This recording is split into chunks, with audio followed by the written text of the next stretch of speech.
Welcome to the Dealing with Goliath podcast. The mission of Dealing with Goliath is to sharpen the psychological edge in business leaders with skin in the game, who want to be more effective under pressure, uncover hidden value, and increase profitability.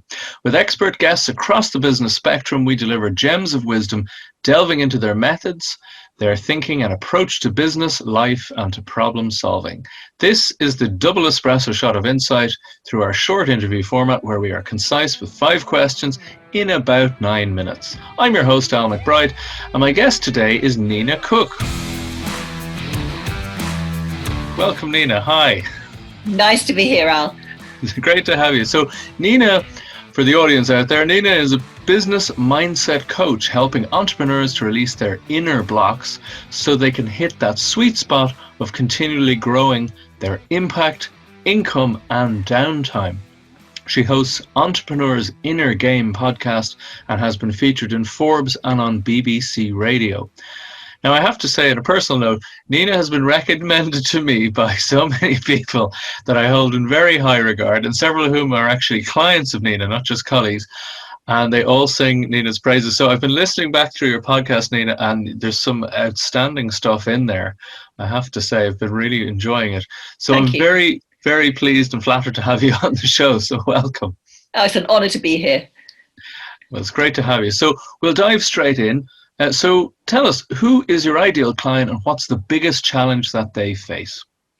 My ideal client is someone who has an established business and they have done well. They have they have a great process, they have a great service that gets brilliant results for their clients. However, they're not where they want to be in their business. They know that there's more that they could be achieving, but they just don't know how to get there.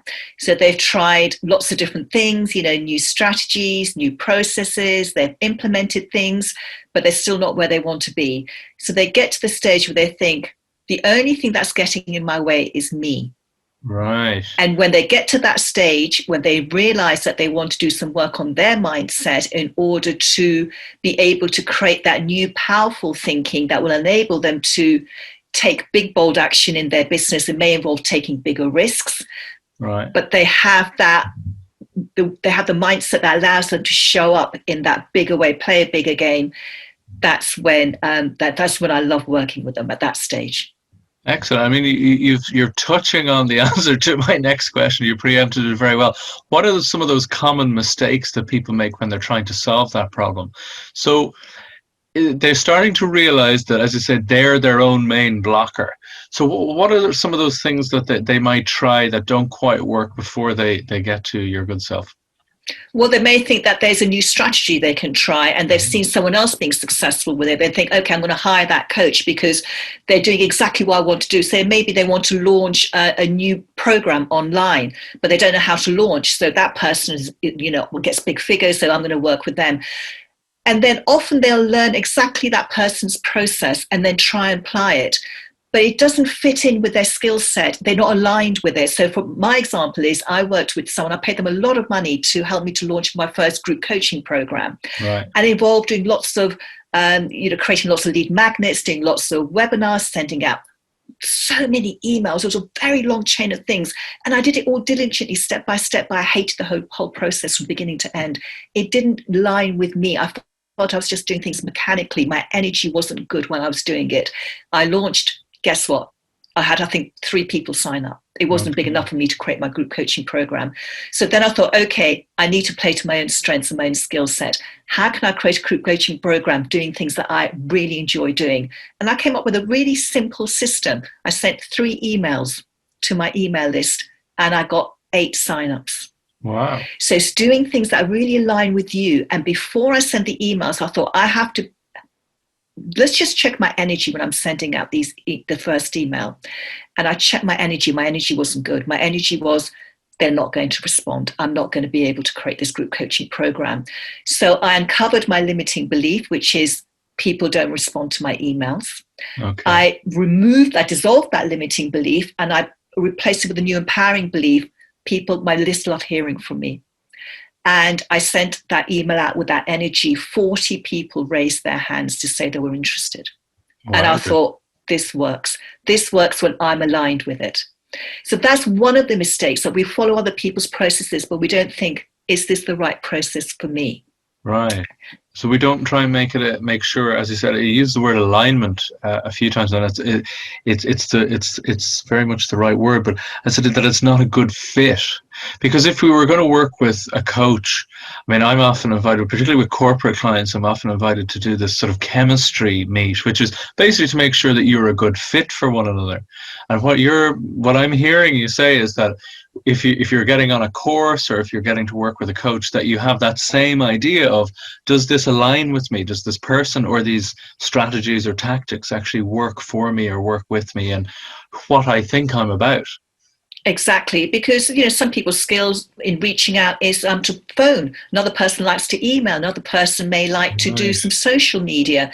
So find out what you enjoy doing, because if you find out what you enjoy doing, you're more likely to implement that process consistently. And I think that's so the true. key. That's the key to having success as an entrepreneur. Find out what you enjoy doing, do it consistently, but make sure you get your mindset in the right place first before you take action, because having the right mindset in place first enables those actions to be consistent, because you don't give up on them, and also you're going to enjoy doing them. And you're going to have higher expectations of yourself, and that's going to work for you. It sounds like you're creating a very positive, self-fulfilling feedback loop. So you enjoy doing it, so you're putting more energy into it, so you're getting a better response. Or even if it's not so great, you're still in a more optimistic framework or mindset, as you say, for taking in that information, that you're able to bounce back better and not have it wear you down, but you're going in an upward spiral the whole time. Exactly. When you say it, it sounds incredibly simple, but it's one of those things that might be simple, but most people aren't doing it, and we're not aware of it. It's one of these forest from the trees issues, isn't it?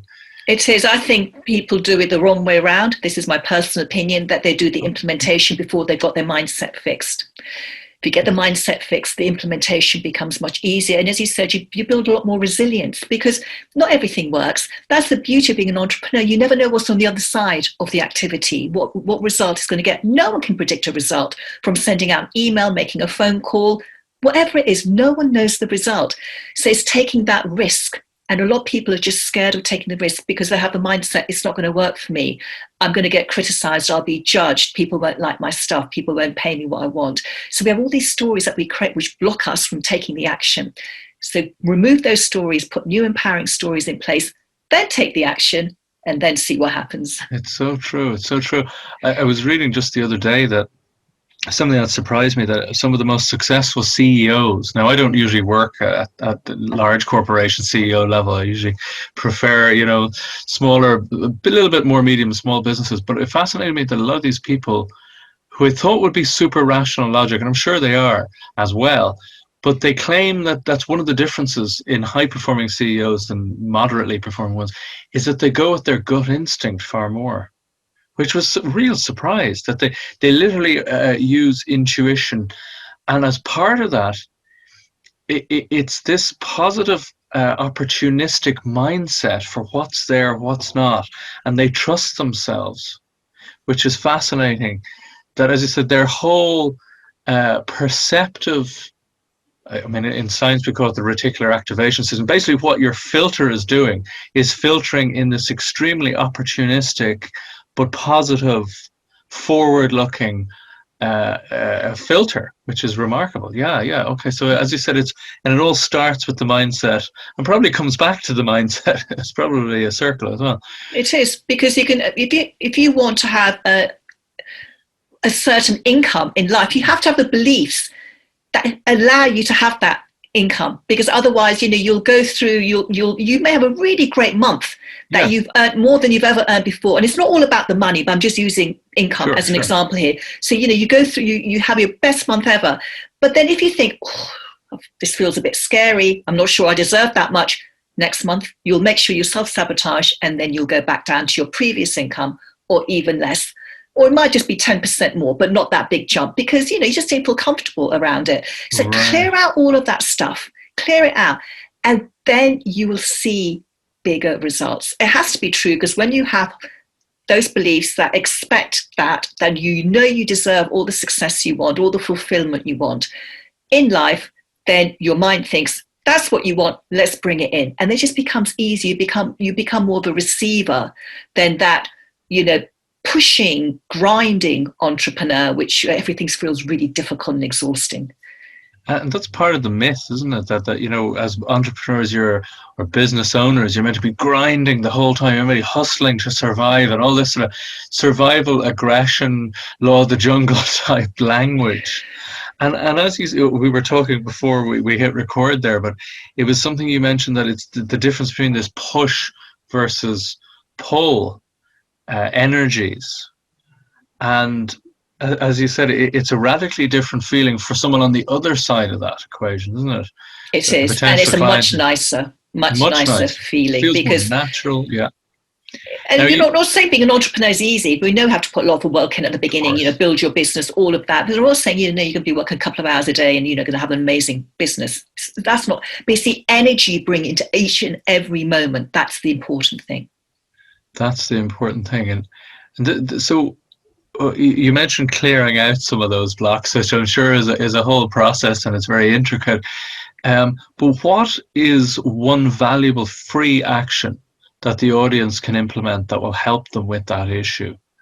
Now, it won't maybe solve the thing, but at least just in that mindset way, put them pointing in the right direction.